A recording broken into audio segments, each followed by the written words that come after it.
The possibility of trading TJ Watt is no longer just a wild social media take. It is being openly discussed, and the reasoning behind it is forcing Steelers fans to confront a question many never thought they would have to answer. As the team prepares for the 2026 NFL Scouting Combine in Indianapolis, with general manager Omar Khan and head coach Mike McCarthy scheduled to speak, the biggest storyline hovering over this franchise is whether Pittsburgh should consider moving on from TJ Watt instead of Nick Herbig. The idea was sparked by a fan question about whether it would make sense to trade Watt for 2027 draft capital instead of focusing on immediate returns. The logic behind that suggestion is not random. Pittsburgh already holds 12 draft picks this year. If the organization is thinking long-term, especially about potentially targeting a quarterback in 2027, stacking premium capital in that class could be strategic. That kind of forward-thinking approach is exactly what teams do when they are planning for the next franchise passer. But here is where it gets complicated. Herbig is too talented to remain a 15-snap-per-game rotational player. If he is looking for a full-time starting role and an extension, the Steelers are going to have to choose. And when you break it down objectively, the numbers start to tell an uncomfortable story. Watt carries a massive cap hit, around $42 million, with multiple years remaining at quarterback-level financial weight. That kind of contract demands elite, double-team-proof production. The standard at that salary is what players like Myles Garrett and Micah Parsons deliver: consistent dominance regardless of extra attention. The argument being made is that Watt, while still very good, has not matched that unstoppable level when facing constant double teams. He remains strong against the run and dangerous in one-on-one situations, but there are signs of natural decline that come with age for a speed-based edge rusher. Meanwhile, Herbig is 24 years old and ascending. If you strip away sentiment and evaluate strictly through roster construction logic, it becomes a debate between paying top dollar for a 31-year-old player, potentially trending downward, or investing in a younger, cheaper pass rusher entering his prime. And then there is the rest of the edge room. Alex Highsmith remains productive, and Pittsburgh has enjoyed having arguably the best trio of outside linebackers in football over the last several seasons. Losing any one of them weakens that advantage. But financially, keeping all three may no longer be sustainable. This entire debate is unfolding while uncertainty remains at quarterback. There have reportedly been multiple conversations between McCarthy and Aaron Rodgers. Not a congratulatory phone call, multiple discussions that signals real dialogue about offensive vision, personnel, and fit. If Rodgers returns, the urgency to draft a quarterback in the first round could decrease. If he retires, the pressure intensifies. Names like Malik Willis, Geno Smith, Ty Simpson, Will Howard, and even trade scenarios involving Kyler Murray have been part of the broader conversation. Simpson in particular fits McCarthy's offensive style: quick processor, experience in a pro-style system at Alabama, ability to layer throws over the middle. If Rodgers retires and Pittsburgh cannot secure a long-term solution in free agency or via trade, selecting a quarterback early becomes far more likely. At running back, there are also ripple effects. If Kenneth Gainwell does not return, expectations would point toward Caleb Johnson stepping into a bigger role alongside Jaylen Warren. Development for young players remains a clear theme across the roster. Even backup quarterback decisions are being scrutinized. While Mason Rudolph has sentimental value in memorable moments, roster building cannot revolve around nostalgia. If Rodgers is back and gets injured, the season likely collapses regardless. The philosophy presented suggests prioritizing younger developmental options over emotional attachments. And all of this brings us back to Watt. This is not about disrespecting what he has meant to the franchise. It is about facing the cold realities of roster economics and competitive windows. If the Steelers believe they are on the brink of contention, keeping Watt and pushing forward makes sense. If they believe their true quarterback of the future lies in a future draft class and that Herbig is ready to be a cornerstone defender, then moving Watt for maximum value becomes a legitimate strategic decision. This is one of the toughest crossroads Pittsburgh has faced in years. It forces a choice between loyalty and projection, between legacy and leverage, between present identity and future flexibility. If you were sitting in Omar Khan's chair right now, knowing the cap numbers, the age curves, and the quarterback uncertainty, would you trade TJ Watt for future draft capital and build around Nick Herbig, or would you keep the franchise icon and try to win with him while you still can? Because here is the layer that makes this even more intense timing. If you decide to move TJ Watt, you are not just making a football decision. You are making a statement about where this franchise truly is. Are the Steelers one elite quarterback and one strong draft class away from contending, or are they quietly transitioning into a roster recalibration phase built around youth, financial flexibility, and long-term quarterback planning? Trading Watt in 2026 would likely bring back premium compensation. We are not talking about a mid-round pick,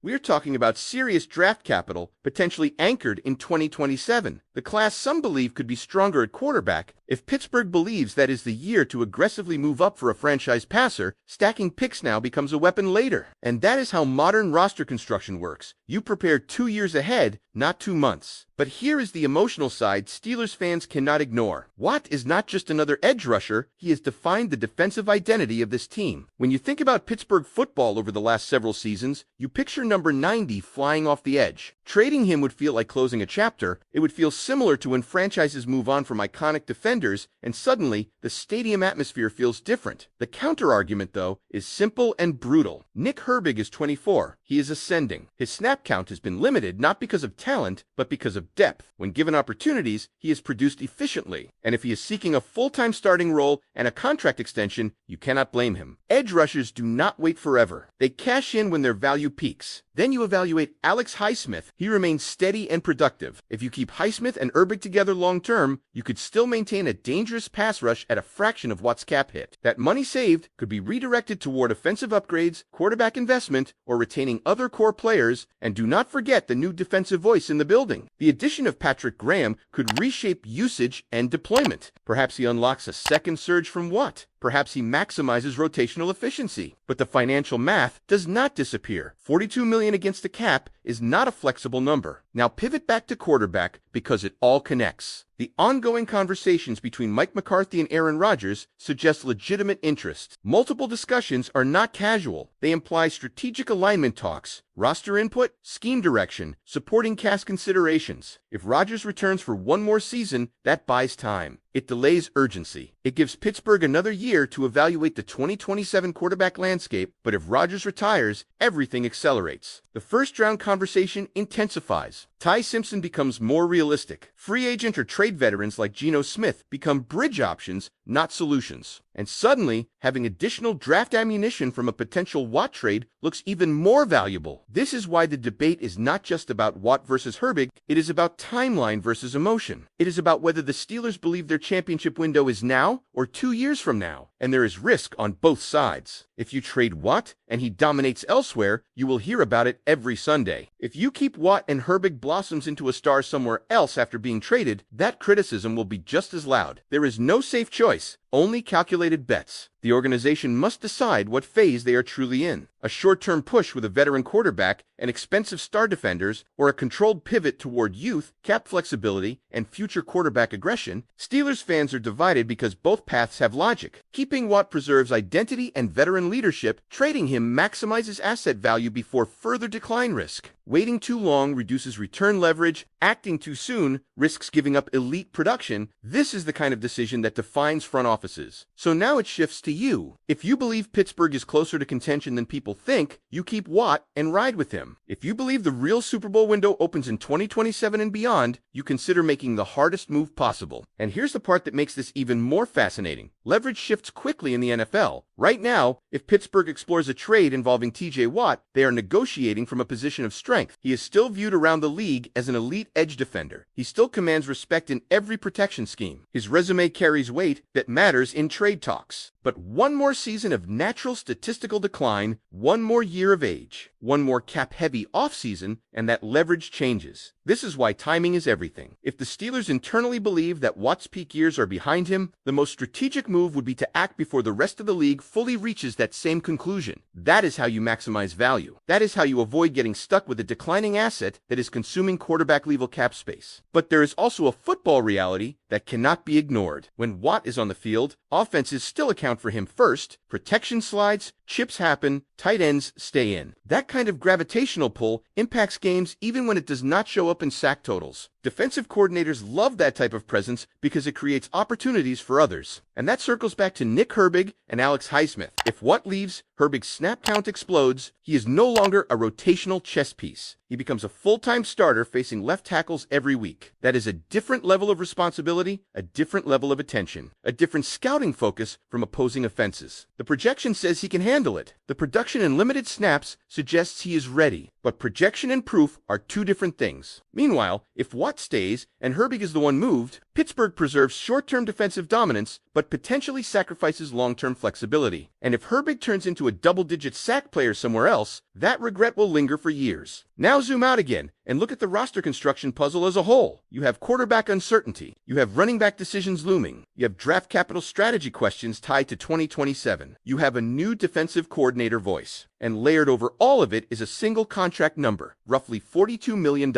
That cap hit restricts what you can do elsewhere. It influences receiver pursuits if Aaron Rodgers returns. It impacts how aggressive you can be in free agency. It shapes extension timelines for younger core players. This is not about disrespect. It is about allocation. If Rodgers comes back for one final season, maybe you justify the cost. You load up around him. You keep what? You try to squeeze one more dominant defensive year out of the core. You push chips to the center. That is a win-now approach. If Rodgers retires and you pivot toward drafting or developing a young quarterback, then the equation changes. A young quarterback timeline pairs naturally with the younger defensive core. That alignment makes the Airbig over Watt path more logical. The Steelers have always prided themselves on stability and patience. They do not make impulsive moves. They do not chase headlines. If a trade happens, it will not be emotional, it will be calculated. And here's the truth fans have to wrestle with. Doing nothing is also a decision. Keeping everyone means betting that the current structure is strong enough that Watt can still justify the number, that Herbig will remain patient, that the quarterback domino falls in your favor. Every path carries risk. Every path carries opportunity. This offseason will reveal how the front office truly views its competitive window. Are they closer than outsiders believe? Or are they positioning quietly for a bigger swing in 2 years? And let's take this one step deeper, because the real pressure point here is not just football value, it is organizational philosophy. The Pittsburgh Steelers have historically avoided dramatic mid-prime trades involving franchise cornerstones that is part of their identity. Stability, loyalty, continuity, but the modern NFL is evolving. Aggressive front offices are willing to move stars a year early instead of a year late. They treat contracts as assets, not emotional anchors. So the question becomes, is this front office willing to pivot philosophically if the numbers demand it? Omar Khan has already shown he is not afraid to be proactive with roster maneuvering. Financial flexibility has clearly been emphasized. Draft capital accumulation has been prioritized. If there is a belief internally that 2027 is the true quarterback window, stacking picks now could quietly be the master plan. And think about this. Quarterback decisions ripple through everything. If Aaron Rodgers returns for 1 year, that is a short runway, that is a bridge, that is not a 5-year solution. If he retires, you are either drafting early or bringing in a temporary veteran. Either path suggests that Pittsburgh's long-term ceiling is still tied to finding the next franchise passer. Now imagine having additional premium selections in 2027. That gives you ammunition to